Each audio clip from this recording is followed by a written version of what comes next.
تعالوا معايا النهاردة هنعمل معاكم الوجبة الرائعة دي. ده فخدة رومي جميلة جدا أو ورك رومي جميل جدا، وعاملينه بطريقة جميلة جدا سهلة وبسيطة.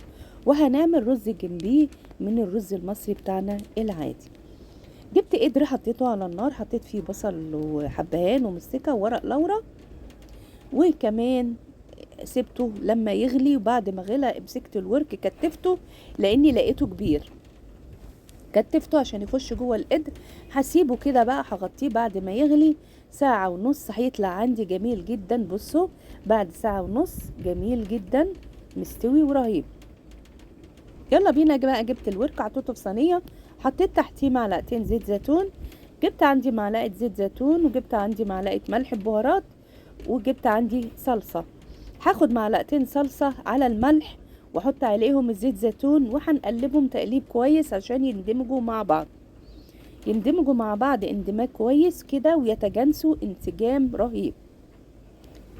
خلاص كده دابوا خالص وبقوا جمال اهو. اخد بقى منهم وادهن. بصوا بقى لوحة فنية كده، ادهني كل حتة وكل جزء فيها عشان خاطر يتحمر معاكي، والمكونات دي بقى تتشرب كده جواه وهو في الفرن ويشربها، وهتبقى جميلة جدا وهيطلع معاكي رهيب. خلاص كده حطينا كل حاجة فيه. هنبدأ بقى نحطه في الفرن. نجيب عندنا بقى ايه؟ الرز المصري.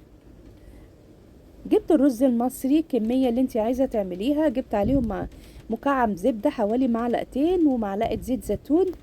جبت عندي الكاري، جبت عندي الكركم، جبت عندي الجنزبيل والقرفة والثوم، وجبت عندي بهارات مشكلة، وجبت عندي كمان فلفل اسود وحبة شطة، وجبت عندي بصلة كبيرة.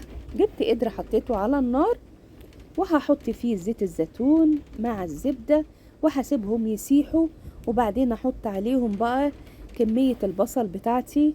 دول بصلاية كبيرة جدا، هحطها بقى تتكرمل شوية، يعني هينزل منها تفقد السوائل بتاعتها وتاخد من طعم الزبدة والزيت زيتون، وهتطلع معانا مكرملة كده وجميلة، مش عايزينها تتغير لونها. ايوه هي وصلت كده للون اللي انا عايزاه. اجيب بقى طبق واطلع فيه النص الكمية بتاعة البصل. طلعنا بقى نص الكمية، هنجيب برضو البهارات نحط نصها. حطينا بعد ما قلبناهم نحط نص البهارات، ونبدأ نقلب نقلب نقلب بقى لغاية ما يتطعم البصل اللي موجود في القدر بالبهارات. هنجيب الشوربة بقى بتاعة الربع الديك الرومي ونحطها فوق البهارات بالبصل. خلاص كده جاهزة عندي. هجيب بقى ملح برضو بالبهارات وهحطه. البهارات هي اللي هتطعم الرز بتاعك ده وتطلعه جميل جدا. وبعدين هنبدأ بقى، غسلنا الرز وصفناه وجبناه حطيناه. خلاص كده هنقلبه تقلبتين، طلع عندي جميل جدا وخطير. في الوقت ده بقى هجيب البصل اللي كنت مطلعاه واحطه، كنت عليه بهارات وملح، احطه فوق الرز لغاية الرز ما يستوي عندي. بصوا بسم الله ما شاء الله، ما تحطيش البصل والبهارات الا لما يتشرب الرز. بصوا طلع عندي جميل ازاي، قلبت الحلة كده زي ما هي. وبصوا عندي بقى الورك بتاعنا جميل ازاي ورهيب.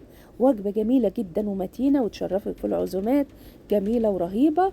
واستودعكم في رعاية